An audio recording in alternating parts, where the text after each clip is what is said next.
historian Felipe Fernandez Armesto seems to have reasoned in somewhat the same manner.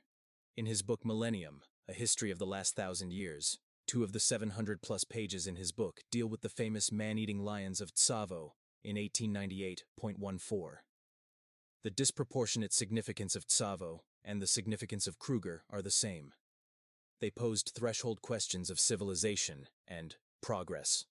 We may not have solved all problems and plagues, but lions are not supposed to eat people in man's modern natural order of things. Yet lions were, at Tsavo, and in Kruger too, more than 100 years later. How could that have happened? And what did humans do about it?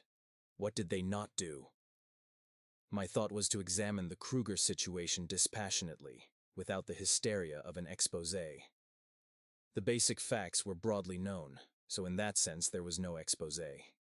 The rangers and the park officials acknowledged the problem, but treated the phenomenon as they might a mad ant in the attic.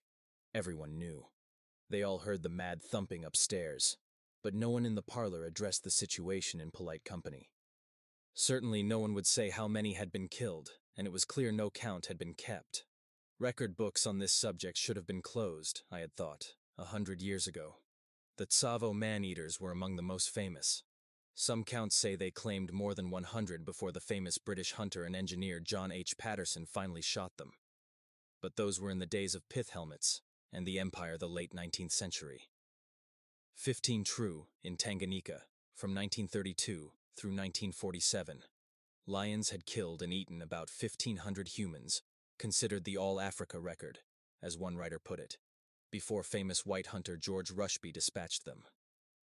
But that occurred in the confusion of a global war, when one could argue that civilization had, well, slipped a tad.